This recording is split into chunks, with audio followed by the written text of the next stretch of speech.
Hello and good morning. You are back with the crew. I'm the crew, we're all the crew. Today I'm going to tell a bit of a story that has been unfolding as this channel has gone along. And I'm going to try and make it as quick as possible. But there was a man I met a couple of years ago who had some unfortunate health situations. He had a stroke, and he may or may not have been involved in some other stuff that, you know, maybe caused his stroke or not. I don't know. I don't want to go down that road. But the bottom line is he's really struggling, and he's not. Oh, there's Bruno Man. Hi, buddy. So we got the Bruno guy in the show here today. Sometimes he shows up. Unfortunately, I don't have the communication with that man that I once did. But because of my show and some people spreading it around, and a few people contacting me over the years, I've been able to be in contact with a couple of people. One in particular broker got me through a man that many of you may or may not know, was referred to by a guy by the name of Jim Willie, and he and his wife became, not Jim Willie, but Jim Willie had recommended that this guy who was kind of an inside information for Jim, that he contact me. And he did, and I've had a rapport with him for a little over a year. Well, he introduced me to this other man, which is just above him, in a, let's say a brokerage that I'd mentioned before on this show. Its initials rhyme with Goldman Sachs. So he introduced me to his higher up individual who he thought needed some work on from an old boomer on how to explain to him that crypto was coming, and the entire financial situation that we were in was going to be rectified and going forward by the crypto networks in which, you know, was unfolding. This man is a very high-ranking individual in that company. He is not affiliated with the crypto branch. He is a lot like I would call Jamie Dimon, in the sense that they're very how do I put it? They're not technologists. They come from a different era, and I've known this man for about 9 months. I talk to him every now and then. He's not on my speed dial type thing. You know what I mean? He's a once a month maybe. He contacted me last week. And I'm sharing this because I know our market is down. I know things are looking grim, but the fundamentals in the background and what's happening on the back end of the stuff that you and I don't get to see is what I like to call value. There are numbers on the exchanges. And by the way, at this point, these exchanges are controlled, okay? They just are. That's not maybe anymore. That's why they hauled Cede in, right? That's, you know, if you have information, if you have personal information on that Binance network, they know who you are. Just don't think that, oh, well, I didn't have to KYC with them and whatever. They do. Coinbase, same thing. Let's just think about it.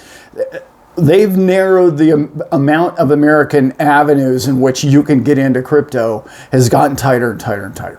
I know, tired old story. Get back to the story, Allan. This man and I have been having communication. We talk about all kinds of stuff. We don't just talk about crypto. In fact, he doesn't like talking about crypto because he doesn't necessarily believe in crypto. However, he believes that the banking system is going to evolve in some way or another, and he's not sure how. Remember, this is an old school bond trader. Bonds are on the way out. Bonds are dying. And if you've watched my channel at any period of time, you know how I feel about what that debt-based market system is currently dying a very slow death. in the sense that debt-based systems always implode. They cannot sustain overspending. Debt is a wonderful thing if you're achieving growth with the debt. When you spend $5 to make $6, that's good debt, even as bad as that ratio is. But when you're spending $5 to earn $4 a business, that's where we're at. So the debt ratio with the bond market is way off kilter and it's not working any longer. This is globally systemic. This is not just US Western markets. Okay. When I talk to him about these kind of things, he and I also agree on the fundamentals of it has to change. Something has to be different. Well, that's when we bring in the conversation of a reset. Is it going to go to CBDC? Is it going to be crypto? Is it going to be, on this ledger or that ledger? Is it going to be whatever? Is it going to be Fed now? I keep telling him about ISO 222. I keep talking to him about these networks. I keep pounding in him that the companies involved are going to be very significant going forward. Ripple Labs, all of this, XRP coins, all of this is very important to the future of the monetary system. Not just the monetary system. Let's remember what they do, what that company does. They do trade action. And you and I know how embedded Ripple has become in all banking, and whatever it is, close to 60 nations now, their banking network is being based or used with the Ripple Net and Ripple Labs. All of that is happening in the background, and you and I know that. Well, that's just the banking avenue. Let's remember that securities and banking are now completely interchangeable. So when I talk to a man of his age and his stature in business, he knows that I know what I'm talking about because he remembers, because we reminisce about the days back in the mid-'80s, late 80s, when brokerages became banks and banks became brokerages. That was the end of you and I being treated fairly as a person by brokerages. That was the day the corruption, I shouldn't say that. That was the day the wolf took control of the hen house. That's what happened, okay? They became intertwined. So I can talk about that at length with him and he understands what I'm talking about. He's like, wow, this guy knows what he's talking about because he lived through it. Okay, when that all occurred, you quit being treated as a quality client. You started becoming a number because they then did no longer need you, because you were no longer persuaded to invest with me or this company or that.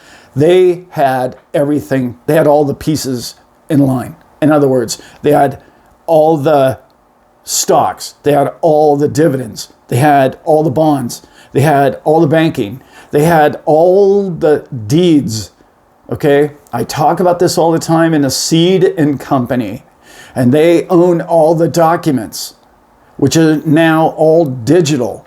All of those digital documents are now basically in their cloud. So they say who owns what through the banking system, and you are leveraged. In other words, you are a levered product in the fact that you don't own what the paper or digits say that you own. When I explained that to him, he explains it to me better than I just explained it to you. The difference, and this is the beautiful part of the video, stay with me on this one. The difference is crypto you own. You own. If you have a wallet and it's on your private, ledger, you're stowed away, however, you own that. What they're trying to do is bring you, by these ETFs and other things, into a leveraged, non-true ownership of product. That's where they're trying to bring these other things, because they're behind on the 8 ball. They're way behind on the fact that they don't own enough Bitcoin. They don't own enough Ethereum, and they're probably consuming XRP at a massive rate right now. But they have time with XRP. Remember that, guys. There's 40 billion still in escrow. They have time there. Now, I'm going to tell you what happened last week in the conversation. You got to remember, we talk all the time, but we don't bring up, as much as I like to bring up crypto and what's going to happen in the future, I'm speculating. I don't know. I've read a bunch of different documents. I've listened to a bunch of different YouTube channels, the ones that I really trust, and I hear things. I don't know for sure. I don't have physical evidence the day they're going to start it. This is where the story gets fun. He did. There was something came across his desk that he blew his mind in some way. I don't know. I didn't get to see it. I asked for it. Trust me, that's what I asked for. I'm like, hey, well, maybe you should send that to me. Maybe I could, help you go over that and, figure out what you're looking at there. So I can't do that. And he said, I can't even email it to you. I can't. This is not something I would ever give to somebody who has a YouTube channel, let alone somebody that I like. But I mean, somebody who talks about this stuff. I said, well, I don't even reveal who you are. He's like, yeah, I appreciate that. And I've checked into that. Yeah. And I appreciate that. And I'm like, okay. But I said, tell you what, how about if I guess and you can say yay or nay, or if I'm warm or cold? And guys, I went down the list. I went down the list of all of it. Now R3, the Cordas, and the ISOs, and all the above. And I never heard him say you're cold. Never once. Said, well, yeah. And, yeah. And, that I could deduct that from this. Sure. I believe that could happen. Yeah. And then I said, and this was the clincher to me, and I said, it's probably going to be somewhere about a year from now. And he said, there's a hard date. That's what he said. There's a hard date. And I said, oh, no, wait a minute, let me guess. Spring of 2020. I said 2025. And he said spring of 2025. That's exactly how it went. And I was like, okay, I know that date. I know what date that is. That's a hard date. If he got that document and his branch or his knowledge of his company has nothing to do with crypto and has nothing to do with financial banking, and that's digital financial banking in that sense, that's a good date.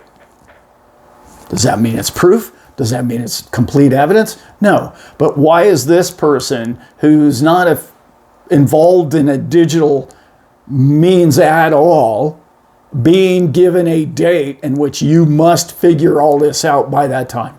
That's what I'm saying. It's very complicated. I don't know all the parts. I wish I did. I don't think you need to know all the parts. I'm telling you, and I'm giving you this information in this video today because price is down. Value has never been higher. And I need you to know the difference between value and price. Because the biggest reason why I don't like texting people is because you can't get that emotion.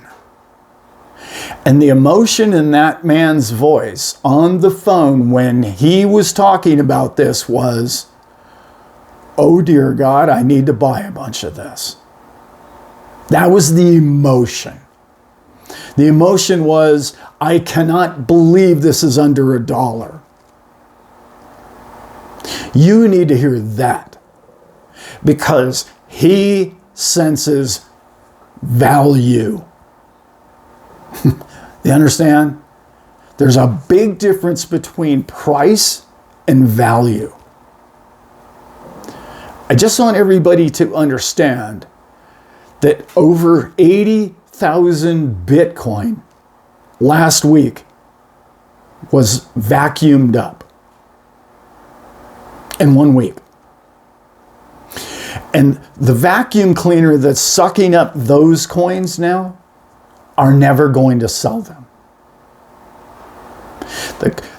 The vacuum that is sucking up Ethereum and XRP are looking 5 years out.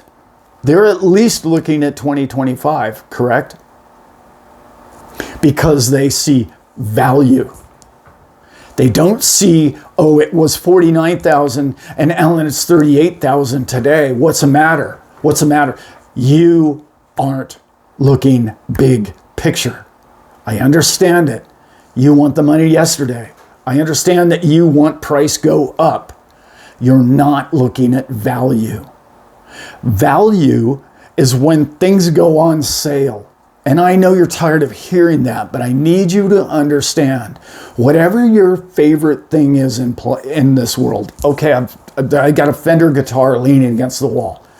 If you are looking for, you know what a Fender guitar is. You know what a Stratocaster is. You know the value of it.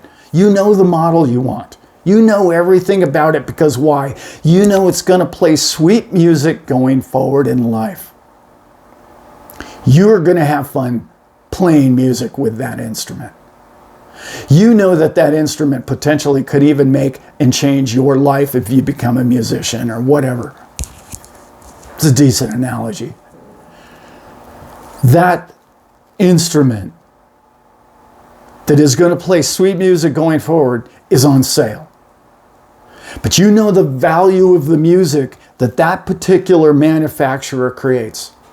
And the manufacturer of XRP, Ripple, has created a product like the Stratocaster, Fender being the Ripple, and the Stratocaster being XRP, is going to be used for generations to come. This is not you get rich overnight. I make a bunch of money and I sell all my XRP and then regret it 5 years later. Don't be that guy. That's not the person you want to be. You want your children's voice to be heard in the future of mankind. When I talk with the people in which I talk, they believe in generational wealth. They understand generational wealth on a fundamental basis. They live it, they own it, and they understand it. And you, it's time for you to see value generationally. Not just use the words. You have to own it.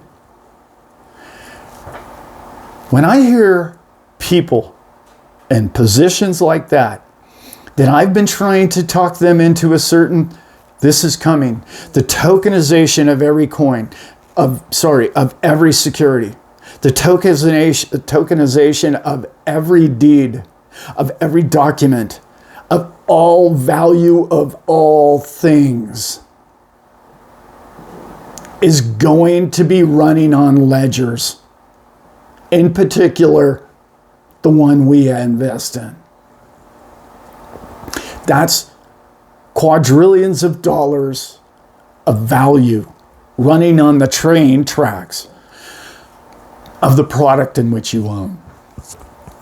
I want you to understand that. Do not look at 49 cents. When he reads 49 cents, the calculation in his mind is, oh my God, it's dirt cheap. That's his calculation.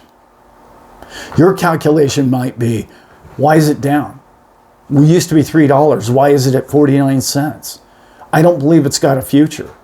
I don't understand why it doesn't have a future. I don't understand why it just doesn't number go up. Everything goes like that. This has been a video that I want to express to you in a manner in which people who change the world are people like you. See, that man doesn't change the world. The president of these corporations doesn't change the world. You and I do. They're coming to us. And I really need you to understand that on my channel. You are the innovator. We are the innovator. The souls and the consciousness of the people of this channel are the innovation of future progress. That's who we are. That's what you do. That's why you're drawn to this channel. That's why I'm drawn to produce these type of videos. Because we're in this network of consciousness and source, and God's love and light is between all of us. And you and I are at a higher frequency than many other people when it comes to the innovation of new life expansion and creation. That's where you're at. That's how you got here. That's how you were in the part of the crew.